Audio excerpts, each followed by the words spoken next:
So how do you interact with stories? Plenty of ways, I'm sure, but what you might not always realize is how the medium in which the story is being told affects how you receive it. That is, reading a book, watching a movie, or even playing a game all lead you to have very different experiences with the narrative. So today I want to talk through 3 different storytelling mediums and describe what, for me, makes them powerful storytelling vehicles. Let's start with books, the novel. This is an art form extending back thousands of years and conveying lessons, informations, and stories since forever. And while there are a lot of features, I think there's 3 things that really stand out to me in the reader experience. First is what I'll call the mind of the character. Novels have this beautiful way of melding action and description, so you come away not only understanding what is happening in the scene, but also very intimately understanding what the protagonist is thinking or feeling while the scene happens. Let's consider this excerpt from The Namesake by Jhumpa Lahiri. When he looks back to the child, the eyes are open, staring up at him, unblinking, as dark as the hair on its head.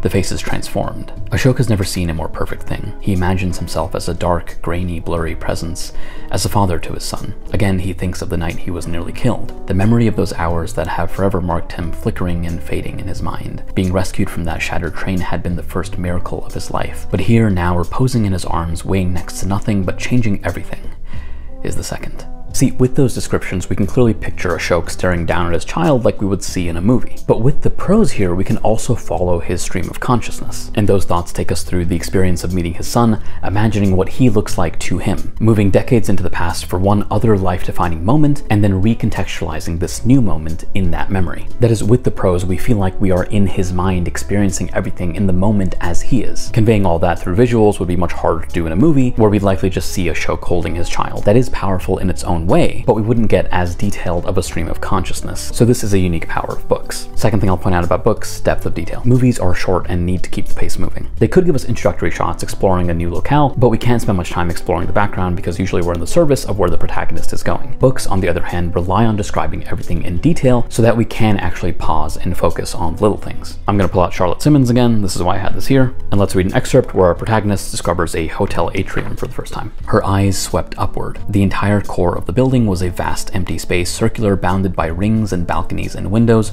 reaching all the way to the top, where there was an enormous skylight dome. One level below the lobby, at the base of the enormous cylinder, was an enclosed interior courtyard. Charlotte could see its terracotta-colored tile floor between the foliage of tropical trees and shrubs, a piano, bass, and drums playing Latin music amplified to overcome the rushing sound of a waterfall and the pings and clatters of silverware and dishes. Now she could make out beneath the trees, tables and walkways and little bridges and tiled stairs that led up to the lobby in leisurely meandering segments. Now you could of course painstakingly create this set or find a location that gets at the same idea in a movie, but whereas a movie might just treat us to some shots of the background, prose forces us to consider every detail as we build the image in our mind, arguably creating something even more vivid in the end. And then lastly, for books, we have what we might call visual subjectivity. Look, a key thing to all storytelling is no matter what the author's intentions are, in the end a reader's understanding of a story depends on how they interpret it according to their own life experiences. All storytelling is in that way a collaboration between writer and receiver. But different mediums offer different levels of control to the audience. And in books, because there are no visuals provided, the final composition of what a scene or person looks like, no matter how many adjectives are written, that's ultimately up to the reader, which is part of the fun if the story is open to that level of collaboration. So those are some powerful aspects of text storytelling, but now let's move over to movies. As core as filmmaking is to our culture today, it's actually a very new medium. So while there are conventions and best practices, there is innovation happening constantly that is pushing how we can use this format. And as with before, there are some unique aspects that make this medium stand out. First, we have what I might call just visual spectacle. See, a common line used to praise great movies is to claim that every frame is a painting. And yeah, in a lot of movies, directors and cinematographers work to make sure that every frame could be a piece of art on its own. Take a look at these shots, for instance, from Life of Pi. Their scope, their composition, the ambition of story in the images alone elicit this emotional response that is incredible and breathtaking in a way that's hard to describe. But ultimately, they are in service of the movie's greater story about isolation, survival, and life's meaning. There's plenty of examples of this, including more recently from The Batman. And comparing to books, text passages can also be breathtaking in their own way, yes, but this specific visual art form is just something not usually accessible to the novel. Second is maybe character presence, because I think there is some power in literally just seeing our characters. Because in real life, that is how we get to know people. We meet them, we see their body language, and through 1,000 unspoken variables, we get a sense of who they are and who we think they are. That isn't something as directly accessible in a book, but it is there for us in a movie. Consider when we first get to know the Joker in The Dark Knight, when he comes to the mob for negotiation. He stumbles on over, his suit is oversized and unkempt, his shoulders are hunched, he's kind of always looking down on you. He has a dozen little tics and quirks, and his voice is at once frail and terrifying. So just by seeing that, while other plot points are in play, we immediately form this understanding of him as this terrifying and imposing figure in a way that we wouldn't be able to in a book. Again, a book with descriptions can get at the same ideas, but a movie is doing it visually and thereby creating a different mental journey for the audience. Because a book would rely on describing these things, whereas in a movie we see it plainly. So movies have this ability to let us meet people closer to how we do in real life. Last thing I'll note about movies is just general visual storytelling. So again, on the subjectivity note and collaborating with audiences. Remember, in a book, the author gives us textual tools and details to allow the reader to fill in for the lacking visuals in their mind. But in a movie, interestingly, you'll often find that the director gives you visual tools and details to help the audience fill in the lacking mental descriptions and ideation. Take a look at this clip from Better Call Saul, where Lalo, while spying on Gus's operation, realizes that Gus is listening to his calls and so needs to pivot. Also, yeah, I know this is a show, not a movie, but it has a principle that works in both.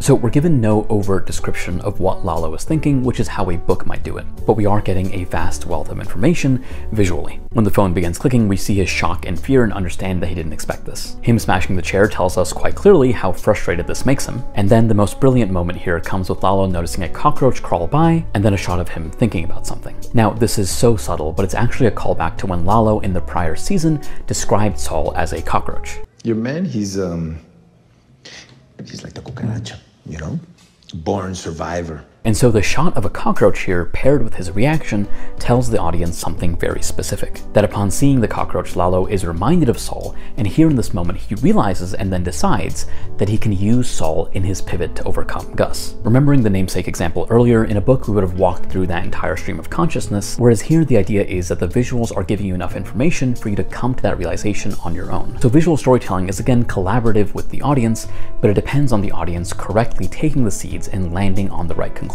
And when it works, it feels more rewarding because the audience did the work to figure it out on their own, and also because it feels like we're on the same wavelength as the characters. But it's also risky, as not all audience members are watching that intently, because it is a pretty serious ask to expect audiences to remember that Saul was called a cockroach once a whole season ago. And yeah, because of that, this moment went over a lot of people's heads. But when done well, this sort of storytelling really packs a punch. So we talked about books and movies, but now I actually want to talk about a third medium that often gets overlooked when it comes to talking about storytelling. And that's video games. Now, I'm not the biggest gamer, but I have played games, and the potential of this medium really excites me. Because while we called movies a recent medium, video games are really new, and so we are just cracking their storytelling potential. So what makes this medium special? Firstly, I'll say that a lot of the elements of books and movies that I talked about also exist in video games, but arguably to an even greater degree. I talked about, for instance, how books allow for a greater emphasis on detail while movies just zoom on by. Well, in a game where you control the character and you have, in most cases, infinite time, you can totally choose to go and stare at every detail if you want. I mean, one of the greatest appeals of the Grand Theft Auto games is the ability to go and explore every nook and cranny while you let the main story just pause for a second. And the game rewards that level of exploration. That's how we found the beating heart in the Statue of Liberty. Similarly, I talked about breathtaking spectacle in movies. Well, that exists in video games too. There was a lot of talk about Hogwarts Legacy a few months back and how beautifully reconstructed the castle is. But the thing is, not only is the castle beautiful from a single frame,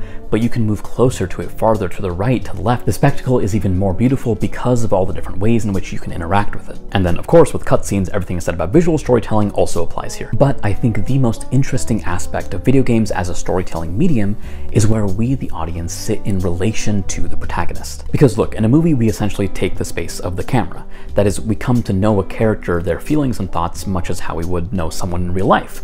we stare at them. Books, I'd say, have the ability to take that one step further, and if there were a camera, it would be inside the mind of the protagonist so that we can watch and observe their thoughts and inner workings. We are inside their head and have this intimate view of their thoughts, their feelings, their worries, their fears, all of that, but again, as a passive observer. But video games have this potential to go even deeper, because we're not just sitting there and observing their actions, we're not just sitting inside their mind. In a video game, we have taken over control of the protagonist, and so the entire thing ceases to become passive at all. We are no longer observing the choices of the protagonist. We are making those choices with them.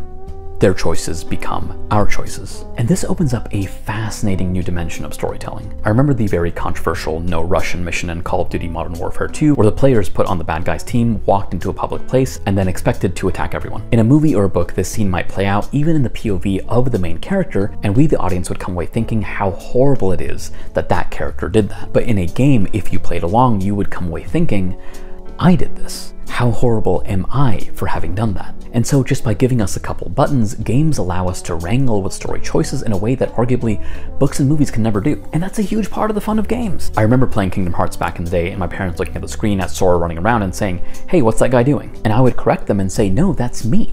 The question is, what am I doing? And I think you would never have that same mental approach to the consumption of this media in a movie or a book. Look, I don't think any of these mediums is on the whole better than another. There are incredible works of art across all of these. So ultimately it comes down to what kind of story needs to be told and which of these features helps the writer sell home their point. If strict visuals are important to lock in, maybe this is a movie. If it's crucial the audience knows what the character is thinking at every moment, perhaps this is a book. Or if audience choice would allow your story to land harder, maybe you should consider a video game. There's no one answer. But I think a fascinating exercise is when you're reading a book, watching a movie, or playing a game to ask yourself, would this have worked better in the other medium? That's all I got. I'll see you next week.